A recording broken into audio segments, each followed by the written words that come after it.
मला असं वाटतं की महासभेच्या पूर्वी गटमीटिंग ही होते आणि प्रत्येक महिन्यामध्ये ह्या सगळ्या प्रोव्हिजन झाल्यानंतर महासभा ठेवली जाते. बूम पण खाकी गेली कह रहे 3 अजून महिने सातत्याने आम्ही बघतोय की विरोधी पक्ष जेवढा आक्रमक नाहीये तेवढं बीजेपी युतीत राहून प्रत्येक वेळी गोंधळ घालण्याचा प्रयत्न करतोय.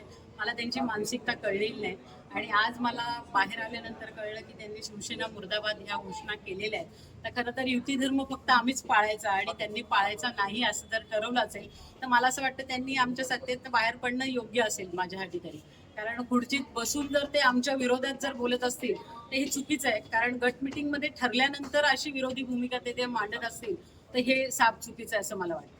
राष्ट्रगीताचा देखील अपमान केला, काही की राष्ट्रगीत सुरू केलं तुम्ही आणि नेहमीच शिवसेना आपले विषय रेटून नेते आणि राष्ट्रगीतामुळे या सगळ्या विषयांना पडदा पडतो. मला असं वाटतं की सभागृहामध्ये सभागृहाचं पावित्र्य पाळण्याची फक्त शिवसेनेने टीका घेतलेली नाही.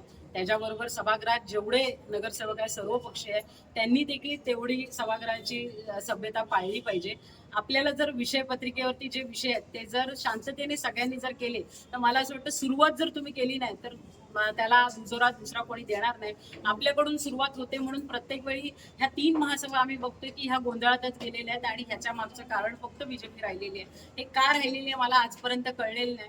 कारण युतीत असताना देखील आपण विरोधी आहोत हे भास नेहमी ते आम्हाला जाणून करून देतात आणि आज तर त्यांनी प्रामुख्याने शिवसेनेच्या विरोधात घोषणाबाजी केली. तर ह्याच्यावरनं दिसून आले की एकीकडे तुम्ही सत्तेत पण राहताय आणि आमच्या विरोधात देखील बोलतायत. तर ही चुकीची पायंडा ते कुठेतरी पाळतायत आणि मला असं वाटतं की राष्ट्रगीताचा अपमान कोणीच केलेला नाहीये.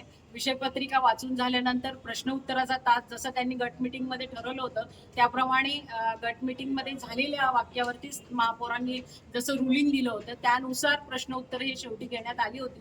पण ती प्रश्न उत्तर पण त्यांनी उत्तरं त्यांच्या वाघबाईंचंच मला असं वाटतं एक प्रश्न होतं आणि त्याला देखील त्यांनी म्हणजे प्रश्नाला काहीच हे केलं नाही आणि त्या गप्प राहिल्या आणि पुढे प्रश्न उत्तर होऊन गेली नाही.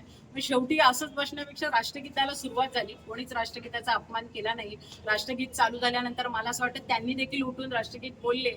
हे सगळं झाल्यानंतर जर ह्याचा अवमान झाला म्हणून ते जर बोलत असतील तर मला असं वाटतं हे चुकीचं आहे.